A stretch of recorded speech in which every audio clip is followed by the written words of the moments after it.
اعوذ باللہ من الشیطان الرجیم، بسم اللہ الرحمن الرحیم۔ ناظرین اکرام، السلام علیکم ورحمۃ اللہ وبرکاتہ۔ میں ہوں آپ کا میزبان سرقام اعظمی۔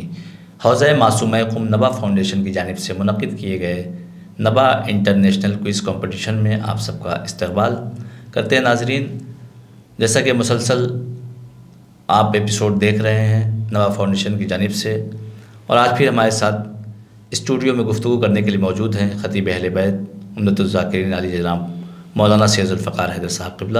چلیے قبلہ کی خدمت میں چلتے ہیں۔ قبلہ السلام علیکم ورحمۃ اللہ۔ وعلیکم السلام ورحمۃ اللہ وبرکاتہ۔ تو قبلہ، شب قدر اور قرآن مجید کے حوالے سے آج کے گفتگو یہاں سے شروع کرتے ہیں کہ شب قدر کی اہمیت کیا ہے، ہمارے ناظرین کو بتائیں۔ اعوذ باللہ من الشیطان الرجیم، بسم اللہ الرحمن الرحیم۔ شب قدر وہ رات ہے کہ پورے سال میں کوئی رات اس کی فضیلت کو نہیں پہنچ سکتی، اور اس کے اعمال ہزار مہینے کے اعمال سے بہتر ہیں۔ اس رات میں سال بھر کے امور مقدر ہوتے ہیں، اور ملائکہ اور روح جو سب سے عظیم فرشتہ ہے اس رات میں پروردگار کے حکم سے زمین پر نازل ہوتے ہیں اور امام زمانہ علیہ السلام کی خدمت میں پہنچتے ہیں، اور جو کچھ ہر شخص کے لیے مقدر ہوا ہے امام علیہ السلام کے روبرو پیش کرتے ہیں۔ اور اس شب کی اہم ترین فضیلت یہ ہے کہ اسی شب میں قرآن قلب پیغمبر پر نازل ہوا، جیسا کہ سورہ قدر میں ارشاد ہوتا ہے، بسم اللہ الرحمن الرحیم، انا انزلناہ فی لیلۃ القدر، ہم نے اس قرآن کو شب قدر میں نازل کیا۔ وما ادراک ما لیلۃ القدر، اور تم کو کیا معلوم کہ شب قدر کیا ہے؟ لیلۃ القدر خیر من الف شہر، شب قدر مرتبہ اور عمل میں ہزار مہینوں سے بہتر ہے۔ تنزل الملائکۃ والروح فیہا باذن ربہم من کل امر، اور اس رات میں فرشتے اور جبرائیل سال بھر کی ہر بات کا حکم لے کر اپنے پروردگار کے حکم سے نازل ہوتے ہیں۔ سلام ہی حتی مطلع الفجر، یہ رات صبح کے طلوع ہونے تک از سر تا پا سلامتی ہے۔ اس سورہ قدر سے شب قدر کی فضیلتیں واضح ہیں۔ نمبر 1، اسی شب میں قرآن نازل ہوا۔ نمبر 2، شب قدر کا ادراک ممکن نہیں۔ ظاہر ہے کہ جب ہم شب قدر کو ہی نہیں سمجھ سکتے تو شب قدر کی اہمیت اور فضیلت کو کیا سمجھ سکتے ہیں۔ شب قدر ہزار مہینوں سے بہتر ہے۔ ہزار مہینے 83 سال 4 مہینے ہوتے ہیں، تقریباً 83 سال 4 مہینے ہوتے ہیں۔ یعنی اس شب میں ہم جو عبادت کرتے ہیں یا عمل انجام دیتے ہیں 83 سال 4 ماہ کی عبادت سے وہ افضل ہے۔ اس رات میں فرشتے اور جبرائیل نازل ہوتے ہیں۔ تنزل الملائکۃ والروح، عربی گرامر کے اعتبار سے ترجمہ ہوگا خدا کے حکم سے فرشتے برابر نازل ہوتے رہے ہیں اور نازل ہوتے رہیں گے ہر امر کو لے کر۔ تو جن پر فرشتے امر لے کر نازل ہوتے ہیں وہی اولو الامر ہوں گے۔ یعنی رسول کے زمانے میں فرشتے رسول کی خدمت میں نازل ہوتے تھے، بعد رسول جو معصوم ائمہ جانشین رسول ہیں ان کی خدمت میں امر لے کر حاضر ہوتے رہے، اور اس وقت ہمارے 12ویں امام علیہ السلام اولی الامر ہیں جو پردہ غیب میں ہیں۔ فرشتے شب قدر میں امر لے کر ان کی خدمت میں حاضر ہوتے ہیں۔ یہ شب طلوع فجر تک سلامتی کی رات ہے۔ بے شک، یہ بتائیں کہ شب قدر کو شب قدر کیوں کہا جاتا ہے اس رات کو؟ شب قدر کو اس کے مختلف معانی اور اہمیت کی وجہ سے شب قدر کہا جاتا ہے۔ عربی اصطلاح میں قدر کا مطلب پیمائش، حد، کسی چیز کی قدر و منزلت یا تقدیر ہے۔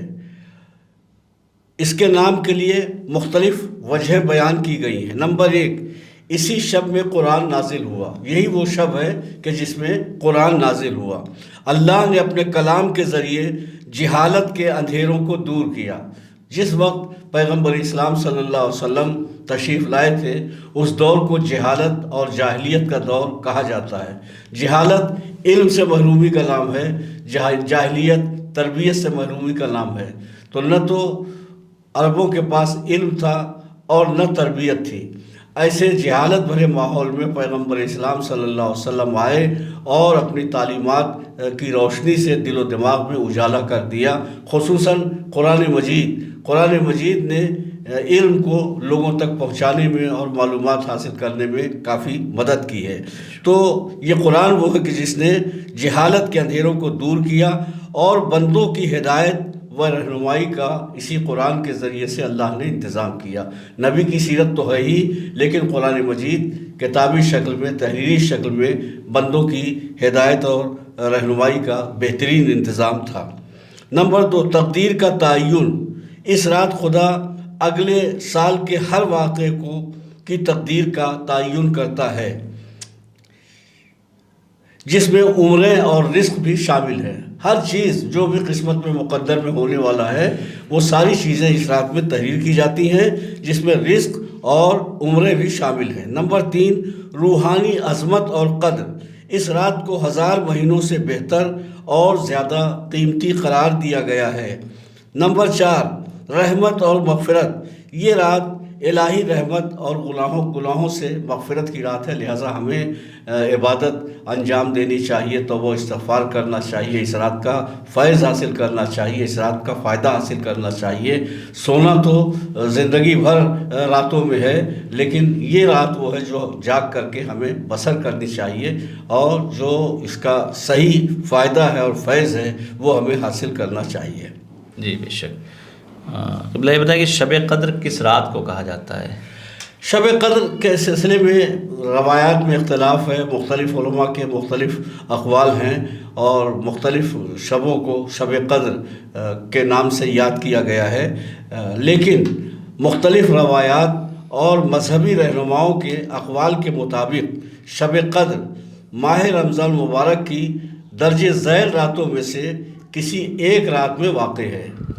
شب 19 یعنی 19 کی شب میں، یا 21ویں کی شب میں، یا 23ویں کی شب میں، یعنی 19، 21، 23 یہ وہ شبیں ہیں کہ انہی شبوں میں سے کوئی شب قدر ہے۔ اس میں 21 اور 23 کا زیادہ امکان ہے، مگر بہرحال تینوں شبوں میں ہمیں عبادت کرنی چاہیے تاکہ زیادہ سے زیادہ ہمارا وقت عبادت میں مصروف ہو۔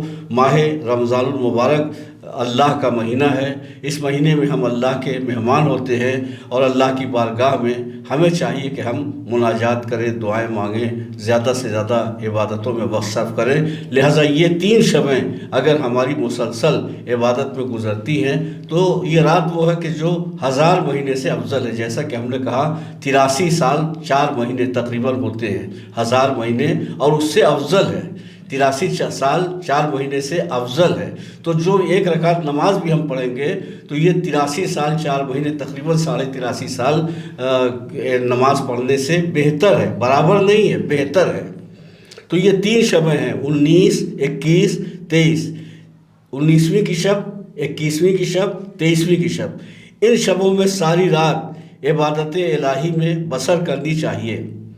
ان شبوں میں جو اعمال درج ہیں انہیں بجا لائے، خصوصاً قرآن مجید کے جو اعمال ہیں سر پہ رکھ کر کے قرآن مجید، وہ ہے نماز ہے، 100 رکعت نماز ہے، بقیہ استغفر اللہ و اتوب الیہ ہے۔ تو یہ ساری چیزیں جو بہرحال اعمال کی کتابوں میں درج ہیں، ہمیں چاہیے کہ شب قدر کے اعمال کتابوں میں دیکھ کر کے اور ان اعمال کو بجا لیں، اور جو قرآنی سورے پڑھنے کے لیے کہا گیا ہے ان قرآنی سوروں کی تلاوت کریں، زیادہ سے زیادہ ذکر الہی میں یہ رات بسر کریں اور قرآن کی تلاوت میں یہ رات بسر کریں۔ جیسا کہ ہم نے کہا، عرض کیا، قرآن مجید کے اعتبار سے، سورہ قدر کے اعتبار سے، کہ یہ رات جو ہے وہ 1000 مہینوں کی عبادت سے، 1000 مہینوں سے بہتر ہے۔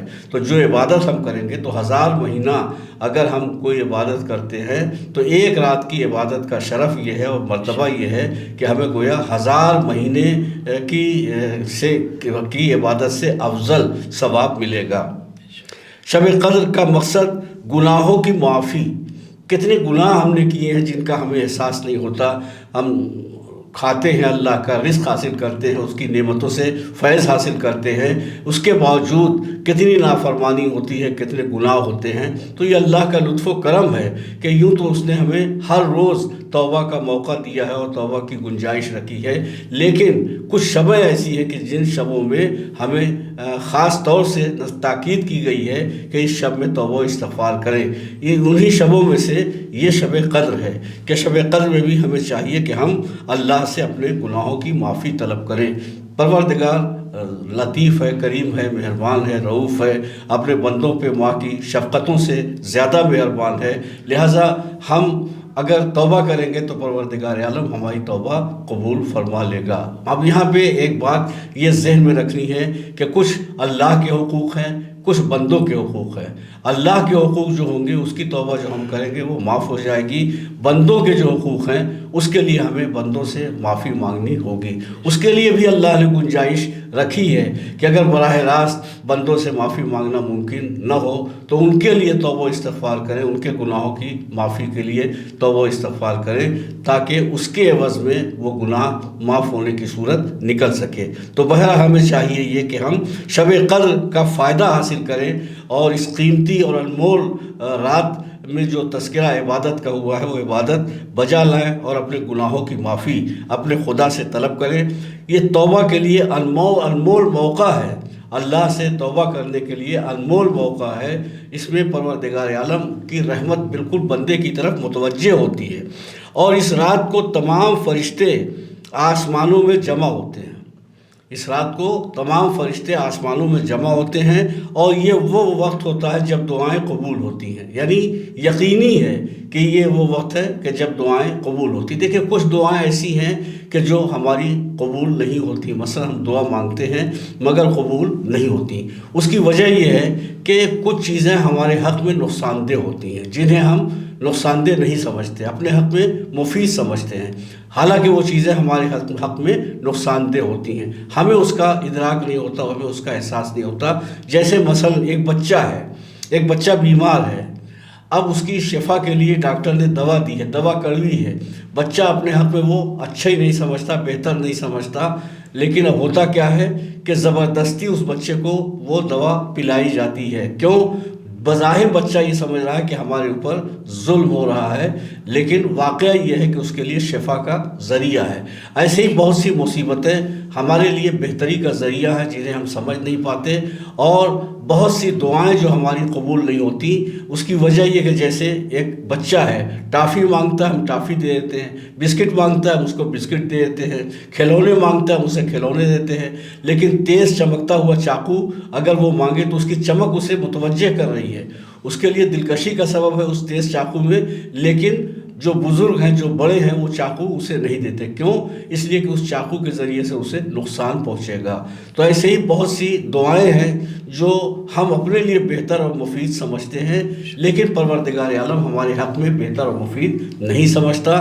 تو ایسی دعائیں اگر ہماری قبول نہیں ہوتی تو پریشان نہیں ہونا چاہیے، بلکہ یہاں بھی اللہ کا شکر ادا کرنا چاہیے، اس لیے کہ محشر میں بہت سی نیکیوں کی جزا ہمارے سامنے ایسی رکھی جائے گی کہ ہم کہیں گے پروردگار یہ نیکی تو ہم نے انجام ہی نہیں دی تھی، اس کی یہ جزا ہم کو کہاں سے ملی ہے؟ تو پروردگار عالم آواز دے گا کہ تم نے دنیا میں ہم سے کچھ دعائیں کی تھیں، مصلحتاً وہ قبول نہیں ہوئی، تو چونکہ تم نے ہم سے دعائیں مانگی تھیں، وہاں قبول کرنا تمہارے حق میں بہتر نہیں تھا، تو ہم نے وہ دعائیں قبول نہیں کی، اس کے عوض میں محشر میں تمہیں جزا دی جا رہی ہے۔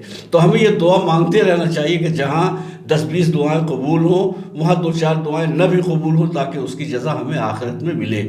لہٰذا اگر ہم شب قدر میں کوئی دعا خاص طلب کرتے ہیں، مانگتے ہیں، اور وہ قبول نہیں ہوتی تو ہمیں گھبرانا نہیں چاہیے، پریشان نہیں ہونا چاہیے، بلکہ یہ سوچنا چاہیے کہ یہ چیز ہمارے حق میں بہتر نہیں تھی، خدا ہی بہتر سمجھ سکتا ہے کہ ہمارے حق میں کیا چیز بہتر ہے اور کیا نقصان دہ ہے۔ تو بہرحال یہ وہ شب ہے جس میں عام طور سے دعائیں قبول ہوتی ہیں، مغفرت عطا کی جاتی ہے اور توبہ قبول کی جاتی ہے۔ جو شخص اس رات کی بھلائی سے محروم رہا، یقیناً وہ ایک عظیم ترین چیز سے محروم ہو گیا۔ ایک خاص اور اہم بات یہ بھی ہے کہ 19 ماہ رمضان کی صبح حالت نماز میں مولا امیر المومنین علی بن ابی طالب علیہ السلام کو ضربت لگی، اور 21 کی صبح کو آپ کی شہادت ہو گئی، لہٰذا مولا علی کا سوگ بھی شب قدر کی عبادت کا اہم حصہ ہے۔ یہ بتائیں کہ قرآن ایک شب میں نازل ہوا یا 23 سالوں میں؟ کچھ لوگ کہتے ہیں 23 سال میں نازل ہوا، اس کی حقیقت کیا ہے؟ جی یہ بڑا اچھا سوال ہے آپ کا، اور ظاہر ہے کہ عام طور سے نوجوانوں کو کنفیوژن ہو جاتا ہے کہ قرآن مجید یہ کہہ رہا ہے کہ قرآن مجید ایک شب یعنی شب قدر میں نازل ہوا۔ بسم اللہ الرحمن الرحیم، انا انزلناہ فی لیلۃ القدر، ہم نے اس قرآن کو یعنی اس قرآن کو شب قدر میں نازل کیا۔ تو ظاہر سی بات ہے کہ قرآن میں یہ ہے کہ قرآن مجید ایک شب میں نازل ہوا، اور تاریخ یہ بتاتی ہے کہ جستا جستا تھوڑا تھوڑا کر کے موقع و محل کے اعتبار سے، آیتوں اور سوروں کے اعتبار سے پیغمبر اسلام پہ یہ قرآن 23 سال تک نازل ہوتا رہا ہے۔ تو اس کا حل یہ ہے کہ یہ جو ایک شب میں قرآن نازل ہوا ہے، یہ ایک شب میں جو قرآن نازل ہوا ہے، یہ قلب پیغمبر اسلام پہ نازل ہوا ہے، یعنی شب قدر میں جو قرآن نازل ہوا ہے یہ قلب پیغمبر اسلام پر قرآن نازل ہوا ہے، اور امت کے لیے حسب ضرورت، امت کے لیے جو امت کے لیے نازل ہوا ہے وہ تھوڑا تھوڑا کر کے موقع و محل کے اعتبار سے 23 سال تک قرآن نازل ہوتا رہا۔ تو اس مسئلے کا حل یہ ہے کہ ایک رات میں جو قرآن نازل ہوا یعنی شب قدر میں جو قرآن نازل ہوا وہ قلب پیغمبر پہ نازل ہوا ہے، بقیہ تاریخ کے اعتبار سے جو 23 سال میں نازل ہوا ہے وہ امت کے لیے جیسے جیسے امت کو ضرورت تھی وہ نازل ہوتا رہا۔ تو ناظرین بڑھتے ہیں اس سلسلے کے آخری سوال کی جانب، اور قبلہ سے آخری سوال ہے، کیا قرآن رسول خدا کا دائمی معجزہ ہے؟ جی، رسول خدا صلی اللہ علیہ وسلم کا قرآن مجید دائمی معجزہ ہے۔ ہر نبی کی نبوت ایک محدود مدت تک کے لیے تھی، لیکن ہمارے آخری نبی صلی اللہ علیہ وآلہ وسلم کی نبوت اور رسالت ہمیشہ ہمیشہ کے لیے ہے۔ آپ ہی پہ نبوت اور رسالت کا سلسلہ تمام ہو گیا اور آپ خاتم الانبیاء ہیں۔ تو اور انبیاء کی نبوتیں محدود تھیں، لہٰذا ان کے معجزات بھی محدود مدت تک کے لیے تھے، لیکن ہمارے نبی صلی اللہ علیہ وسلم کی نبوت اور رسالت ہمیشہ ہمیشہ رہنے والی تھی، لہٰذا کوئی ایسا معجزہ ہونا چاہیے تھا جو دائمی اور ہمیشہ ہمیشہ کے لیے معجزہ آپ کی نبوت اور رسالت کا ہو۔ لہٰذا دائمی معجزہ قرآن مجید پیغمبر اسلام صلی اللہ علیہ وسلم کا بنا کر پروردگار عالم نے بھیجا۔ دائمی معجزہ ہونے کی وجوہات: نمبر 1، دوسرے انبیاء کے معجزات سے امتیاز۔ سابقہ انبیاء کے معجزات عارضی تھے، جبکہ قرآن خود پیغمبر کی نبوت کا ثبوت اور ایک دائمی معجزہ ہے جو کسی خاص وقت یا جگہ کے لیے نہیں ہے، یہ ہمیشہ باقی رہنے والا اور نہ تبدیل ہونے والا ہے۔ نمبر 2، لازوال حکمت اور الہی رہنمائی۔ قرآن کی لازوال حکمت، الہی رہنمائی اور لوگوں کی زندگیوں کو متاثر کرنے اور بدلنے کی صلاحیت اسے ایک دائمی معجزہ بناتی ہے۔ نمبر 3، ہر قوم ہر دور کے لیے مناسب۔ اسے ایک لازوال اور آفاقی معجزہ سمجھا جاتا ہے جو ہر قوم اور ہر دور کے لیے مناسب ہے۔ اس کی زبان، انداز اور مواد کو بے مثال سمجھا جاتا ہے، اور اس جیسی کوئی چیز تیار کرنے کے چیلنج کا صدیوں کی کوششوں کے باوجود کوئی جواب نہیں دیا جا سکا۔ جیسا کہ قرآن مجید میں کہا گیا کہ اگر تمہیں شک ہے کہ یہ اللہ کا کلام ہے یا نہیں ہے تو اس جیسا دوسرا قرآن پیش کرو۔ پھر اور چیلنج کم کیا گیا، محدود کیا گیا کہ 10 سوروں کا جواب لاؤ، پھر ایک سورے کا جواب مانگا گیا، اور یہ اللہ کا لطف و کرم ہے کہ اس نے یہ نہیں کہا کہ جو سب سے بڑا سورہ ہے سورہ بقرہ اس کا جواب لاؤ، ایک عام اختیار دے دیا کہ ایک سورے کا جواب لاؤ۔ لہٰذا جو 3 آیتوں کا سورہ ہے سورہ کوثر، اس کا بھی جواب اگر ممکن ہو تو جواب لاؤ۔ لیکن تاریخ گواہ ہے کہ دشمنان اسلام نے اسلام اور مسلمانوں کو نقصان پہنچانے کے لیے بہت کوششیں کی، جانی اور مالی نقصان پہنچایا، لیکن قرآن مجید کا جواب لانے میں کامیاب نہ ہو سکے۔ تو یہ چیلنج جو موجود ہے یہ خود اس بات کی دلیل ہے کہ پیغمبر اسلام کا دائمی معجزہ قرآن مجید ہے۔ نمبر 4، اللہ کی حفاظت۔ قرآن مجید میں اللہ نے قرآن کی حفاظت کی ذمہ داری لی ہے، چنانچہ اللہ اس کی حفاظت کر رہا ہے، اس میں کوئی تبدیلی کا امکان نہیں۔ 14 صدیاں ہو گئیں لیکن قرآن مجید اسی طریقے سے محفوظ ہے جیسا قلب پیغمبر پہ نازل ہوا، اور یہ قرآن مجید چونکہ اللہ کی حفاظت کا وعدہ ہے لہٰذا ہمیشہ ہمیشہ ہر طرح کی تبدیلی ترمیم سے محفوظ رہے گا۔ خدا کا ارشاد ہے، یقیناً ہم نے یہ ذکر نازل کیا اور ہم ہی اس کے محافظ ہیں۔ نمبر 5، خاتم النبیین کا معجزہ۔ چونکہ پیغمبر اسلام خاتم الانبیاء ہیں اور ان کے بعد کوئی نبی نہیں آئے گا، اس لیے ان کا پیغام تمام سابقہ پیغامات کو کامل کرتا ہے اور تمام بنی نوع انسان کے لیے ہمیشہ ہمیشہ باقی رہنے والا ہے۔ یہ خصوصیتیں خود اس بات کا واضح ثبوت ہیں کہ قرآن کریم اللہ کے نبی کا دائمی معجزہ ہے، اللہ کے نبی کا یہ قرآن دائمی معجزہ ہے۔ تو ثابت ہو گیا، ظاہر ہو گیا کہ شب قدر 19ویں 21ویں یا 23ویں شب میں کوئی ایک شب ہے جس میں شب قدر واقع ہے، لیکن ہمیں ان تینوں شبوں میں عبادت الہی بجا لانا چاہیے، اور اسی شب میں قرآن نازل ہوا، اور یہ قرآن مجید پیغمبر اسلام صلی اللہ علیہ وسلم کی نبوت اور رسالت کا دائمی معجزہ ہے۔ خدا حافظ، فی امان اللہ، التماس دعا۔ تو ناظرین، آج کا یہ سلسلہ یہیں پہ تمام ہوتا ہے۔ آپ اپنا اور اپنوں کا خیال رکھیے، اور آپ کا نبا فاؤنڈیشن بھی مشکور ہے کہ آپ نے اپنا قیمتی وقت نبا فاؤنڈیشن کو دیا۔ انشاءاللہ پھر ملاقات ہوگی۔ خدا حافظ، فی امان اللہ۔ خدا حافظ۔